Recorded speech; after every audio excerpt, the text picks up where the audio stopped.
മറ്റൊരു വാർത്തയിലേക്ക് ബി.ജെ.പിയെ കുടുക്കി ബി.ജെ.പി സോഷ്യൽ മീഡിയ ചുമതലക്കാരൻ സിദ്ധാർത്ഥിന്റെ നോട്ടുകെട്ടുമായുള്ള സെൽഫി. തെരഞ്ഞെടുപ്പ് സമയത്തെ സെൽഫിയാണ് പുറത്തുവന്നത്. നടപടി നേരിടുന്ന സംസ്ഥാന സെക്രട്ടറിയുടെ സമൂഹമാധ്യമം കൈകാര്യം ചെയ്യുന്ന ആളാണ് സിദ്ധാർത്ഥ. ഫണ്ട് തട്ടിപ്പ് ആരോപണത്തിൽ ബി.ജെ.പി നടത്തിയ അന്വേഷണത്തിൽ 12 കോടി രൂപയുടെ ക്രമക്കേട് നടന്നതായി കണ്ടെത്തിയെന്ന വിവരവും പുറത്തുവന്നു. 2020 സ്ഥാനാർത്ഥികൾക്ക് നൽകിയ ഫണ്ടിലും വെട്ടിപ്പ് നടന്നെന്നാണ് ആരോപണം. അതേസമയം സിദ്ധാർത്ഥിന് ABVP-യുമായി ബന്ധമില്ലെന്ന് സംഘടന പ്രതികരിച്ചു. വിശദാംശങ്ങളുമായി തിരുവനന്തപുരത്ത് നിന്ന് വി അരുൺ ചേരുന്നുണ്ട്. അരുൺ, സ്വന്തം പ്രവർത്തകരെ തള്ളിപ്പറഞ്ഞാലും ചിത്രങ്ങളെല്ലാം തന്നെ കാണുന്നത് നമുക്ക് അറിയാം. ഈ നോട്ടുകെട്ടുകളുമായി നിൽക്കുന്ന സിദ്ധാർത്ഥ തന്നെയാണ്. എന്താണ് ഇതിലെ കൂടുതൽ വിശദാംശങ്ങൾ? ഈ ചിത്രത്തിലുള്ളത് ബി.ജെ.പി പ്രവർത്തകനാണ്. ABVP പ്രവർത്തന തരത്തിൽ ചില വിവരങ്ങൾ ലഭ്യമായിരുന്നു. പക്ഷേ ABVP അത് പൂർണ്ണമായി നിഷേധിക്കുകയാണ്. അയാൾക്ക് ABVP-യുമായി ബന്ധമില്ല എന്നാണ് പറയുന്നത്. ഏതായാലും ഇയാൾ ബി.ജെ.പി പ്രവർത്തകനാണ്. ബി.ജെ.പിയുടെ സംസ്ഥാന സെക്രട്ടറി, ഇപ്പോൾ നടപടിയെടുത്ത സംസ്ഥാന സെക്രട്ടറിയുടെ സാമൂഹ്യ മാധ്യമ പേജ് കൈകാര്യം ചെയ്യുന്ന ആളാണ്. ഇയാൾക്ക് ABVP ബന്ധമില്ലെന്ന് പറയുമ്പോൾ തന്നെ ഇയാൾ ഓഫീസിൽ സ്ഥിരമായി എത്താറുള്ള, ബി.ജെ.പിയുടെ സംസ്ഥാന കമ്മിറ്റി കാര്യത്തിൽ സ്ഥിരമായി എത്താറുള്ള ആളെന്ന നേതാക്കൾ തന്നെ സ്ഥിരീകരിക്കുന്നുമുണ്ട്. ഏതായാലും ലക്ഷക്കണക്കിന് രൂപ ബാഗിൽ ഉണ്ടാകണം. അത്തരത്തിലൊരു ബാഗ് നിറയെ 500-ന്റെ നോട്ടുകെട്ടുകളുമായ സിദ്ധാർത്ഥ തെരഞ്ഞെടുപ്പ് കാലത്ത് സെൽഫി എടുത്തത്. ആ സെൽഫി പിന്നീട് സാമൂഹ്യ മാധ്യമങ്ങളിൽ പോസ്റ്റ് ചെയ്തു. അതോടുകൂടിയാണ് നേതാക്കളുടെയും പ്രവർത്തകരുടെയും ശ്രദ്ധയിൽ ഇത് പെടുന്നത്. ഉടൻ തന്നെ സിദ്ധാർത്ഥയെ ബന്ധപ്പെടുകയും ഇത് നീക്കം ചെയ്യാൻ ആവശ്യപ്പെടുകയും ചെയ്തു. അന്ന് എടുത്ത സെൽഫിയാണ് ഇപ്പോൾ ചിത്രമാണ് ന്യൂസ് 18 പുറത്തുവിട്ടത്. ഇതിനിടയിൽ അന്ന് തന്നെ ബി.ജെ.പിയുടെ സംസ്ഥാന തലത്തിലെ പ്രധാനപ്പെട്ട നേതാവ് ഇക്കാര്യം സംസ്ഥാന അധ്യക്ഷൻ ശ്രദ്ധയിൽപ്പെടുത്തുകയും ചെയ്തു. അതിനുശേഷം സിദ്ധാർത്ഥിനെ അങ്ങനെ ബി.ജെ.പി ഓഫീസിലേക്ക് വരാൻ അനുവദിക്കാറില്ല എന്നാണ് നേതാക്കൾ വ്യക്തമാക്കുന്നത്. ഏതായാലും ബി.ജെ.പി വലിയ ഗുരുതരമായ ആരോപണങ്ങളാണ് ഈ ഫണ്ട് തട്ടിപ്പുമായി ബന്ധപ്പെട്ട് ഇപ്പോൾ നേരിടുന്നത്. ബി.ജെ.പിയുടെ ദേശീയ നേതൃത്വമാണ് തെരഞ്ഞെടുപ്പിൽ സംസ്ഥാനങ്ങൾക്ക് പാർട്ടി പതാക കൊടുക്കുന്നത്. എല്ലാ ജില്ലകളിലും പ്രചരണത്തിന് ആവശ്യമായ പാർട്ടി പതാക ദേശീയ നേതൃത്വം നൽകാറുണ്ട്. പക്ഷേ അതിന് 1.5 കോടി രൂപയുടെ ബില്ല് വെച്ചു എന്നതാണ് ഈ പ്രശ്നങ്ങളുടെ തുടക്കം. തട്ടിപ്പിന്റെ തുടക്കം അവിടെയാണ്. അങ്ങനെ പരിശോധിക്കുമ്പോഴാണ് മറ്റ് തട്ടിപ്പുകളിലേക്ക് ഏതാണ്ട് 12 കോടി രൂപയുടെ തട്ടിപ്പ് ഇപ്പോൾ തന്നെ കണ്ടെത്തിയിട്ടുണ്ട് എന്നുള്ള വിവരമാണ് ബി.ജെ.പിയിൽ നിന്ന് നമുക്ക് ലഭിക്കുന്നത്. ഇതുമായി ബന്ധപ്പെട്ട് കൂടുതൽ നേതാക്കൾക്കെതിരെ വരുന്ന നേരത്തെ 3 പേരെ ഈ മാറ്റി നിർത്താൻ തീരുമാനമെടുത്തിരുന്നു. ഒരു നേതാവിനോട് 1.5 കോടി രൂപ തിരിച്ചടയ്ക്കാനും ആവശ്യപ്പെട്ടു. അവർ വൈകാതെ പണം അടച്ചില്ലെങ്കിൽ സംഘടനയിൽ നിന്ന് പുറത്താക്കാൻ തന്നെയാണ് തീരുമാനം. ഈ ക്രമക്കേട് ആരോപണം നേരിടുന്ന പലരും ഇതേ കാലയളവിൽ ലക്ഷങ്ങളുടെ ഭവന വായ്പ അടക്കം അടച്ചു തീർത്തതായുള്ള വിവരം ബി.ജെ.പി നേതൃത്വം ലഭിച്ചിട്ടുണ്ട്. അതുപോലെ തന്നെ പുതിയ വാഹനങ്ങൾ വാങ്ങിയവരുണ്ട്.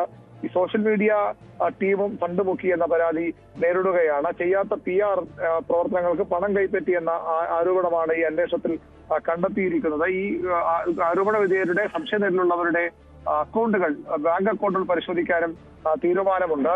ഈ ബി.ജെ.പിയുടെ സ്ഥാനാർത്ഥി പട്ടികയിൽ പലപ്പോഴും 2020 സ്ഥാനാർത്ഥി പട്ടികയൊക്കെ വലിയ വിവാദമായി മാറിയിരുന്നു. ആ പട്ടികയിൽ സംശയം ഉള്ള ആളുകൾ നേരത്തെ ഈ അമ്മയുടെ പ്രശ്നങ്ങളുമായി ബന്ധപ്പെട്ടുമൊക്കെ ബി.ജെ.പിയുടെ ഈ ഇത്തരം കാര്യങ്ങൾ പറഞ്ഞു കേട്ടതാണ്. 2020 സ്ഥാനാർത്ഥികൾക്ക് നൽകിയ ഫണ്ടിൽ വെട്ടിപ്പ് നടന്നു.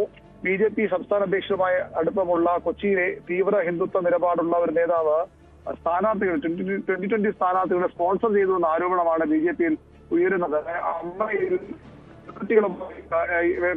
കാര്യങ്ങൾക്കും ഇയാളാണ് ഇടനില നിന്നത്. ഇയാളാണ് സെലിബ്രിറ്റികളെ സ്ഥാനാർത്ഥികളാക്കാനുള്ള ശ്രമങ്ങളും അതിനുള്ള നീക്കങ്ങളുമൊക്കെ നടത്തിയതെന്നും ബി.ജെ.പിയിൽ ചർച്ചയുണ്ട്. ഏതായാലും അമ്മയുടെ തലപ്പത്തിരുന്ന പ്രധാനപ്പെട്ട വ്യക്തി തന്നെ സ്ഥാനാർത്ഥികളെ നൽകിയിരുന്നു എന്നാണ് ലഭിക്കുന്ന വിവരം. 2020 ഇയാളുടെ നോമിനിയാണ്. ഈ ബി.ജെ.പിയുടെ തീവ്ര നിലപാടുള്ള നേതാവിന്റെ നോമിനിയാണ്. കൊച്ചിയിലെ നേതാവിന്റെ സംസ്ഥാന അധ്യക്ഷൻ വളരെ അടുപ്പമുള്ള ആളാണെന്നും പറയുന്നുണ്ട്. ഏതായാലും ഈ ഫണ്ട് തട്ടിപ്പ് വലിയ വ്യാപ്തിയുള്ള ഒന്നാണ്. കോടിക്കണക്കിന് രൂപയുടെ തട്ടിപ്പ് നടന്നിട്ടുണ്ടെന്ന് തന്നെയാണ് ഇപ്പോൾ നേതാക്കൾ വ്യക്തമാക്കുന്നത്. ഇവരോടൊക്കെ തട്ടിപ്പ് നടന്ന ഇവരോട് പണം അടിയന്തരമായി തിരിച്ചടയ്ക്കാൻ നേതൃത്വം നിർദ്ദേശം നൽകിയിട്ടുണ്ട്. ഈ വിവരം പുറത്തു വരാതെ ബി.ജെ.പി നേതൃത്വം ശ്രമിക്കുന്നുണ്ട്. പക്ഷേ അതൊരു കടുത്ത നിലപാടാണ് സ്വീകരിച്ചിട്ടുള്ളത്. വലിയ തട്ടിപ്പ് നടന്നുവെന്നവർ കണ്ടെത്തിയിരിക്കുന്നു. അതുകൊണ്ട് തന്നെ ഈ തട്ടിപ്പ് നടത്തിയവരെ നടപടി വേണമെന്ന ആവശ്യം RSSന്റെ ഭാഗത്തുനിന്നുണ്ട്. ഇപ്പോൾ ബി.ജെ.പിയുടെ സംഘടനാ ചുമതലയുള്ള ജനറൽ സെക്രട്ടറി ബി.ജെ.പി നേതാക്കൾ തന്നെയാണ് നിയമിക്കുന്നത്. അതുപോലെ സംഘടനയിൽ RSSന്റെ നിയന്ത്രണം കൂടുതൽ ശക്തമാക്കണം. അതുകൊണ്ട് സംഘടനാ ചുമതലയിലേക്ക് RSS നേതാവ് വരണം, അല്ലെങ്കിൽ RSS ഉദ്ദേശിക്കുന്ന ആൾ വരണമെന്ന ആവശ്യവുമൊക്കെ ഇപ്പോൾ സംഘടനയിൽ ഉയരുന്നുണ്ട്. ഏതായാലും ഈ തെരഞ്ഞെടുപ്പ് ഫണ്ടുമായി ബന്ധപ്പെട്ട ക്രമക്കേടുകൾ ബി.ജെ.പിയെ വലിയ നാണക്കേട് കൊണ്ടെത്തിച്ചിരിക്കുകയാണ്. ആ സമയത്താണ് ഇത്തരമൊരു ബി.ജെ.പി പ്രവർത്തകന്റെ സെൽഫി, നോട്ടുകെട്ടുകളുമായുള്ള സെൽഫി കൂടി, അതിന്റെ ചിത്രം കൂടി പുറത്തു വരുന്നത്.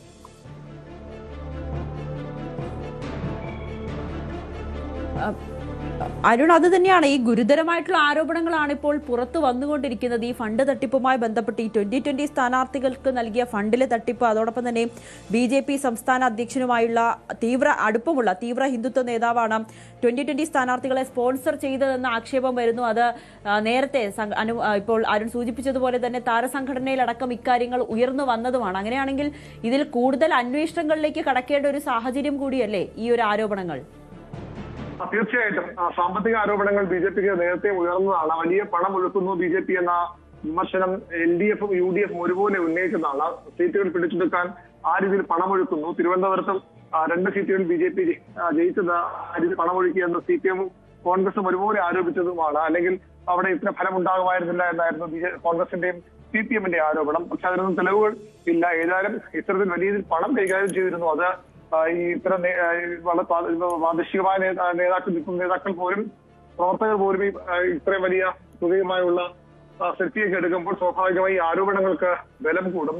ഈ പണത്തിന്റെ സ്രോതസ് സ്വാഭാവികമായും കാണിക്കേണ്ടി വരും. BJPക്ക് പ്രതികാതിരിക്കുന്നുണ്ട്. അത്തരം അന്വേഷണങ്ങളിലേക്കൊന്നും ആരും കടക്കാനിടയില്ല. പക്ഷേ BJPക്ക് ഇപ്പോൾ ഉയർന്നു വന്ന ഈ ഫണ്ട് തട്ടിപ്പുമായി ബന്ധപ്പെട്ട ആരോപണങ്ങൾക്ക് അവരെ പ്രതികൂട്ടരാക്കുന്ന തെളിവായി ഇത് മാറാൻ സാധ്യതയുണ്ട്.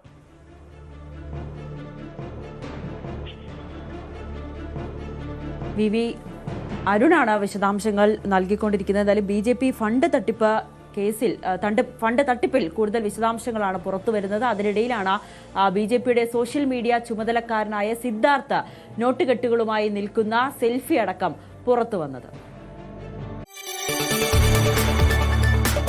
കൂടുതൽ വാർത്തകൾക്ക് News 18 Keralam YouTube channel subscribe ചെയ്യുക.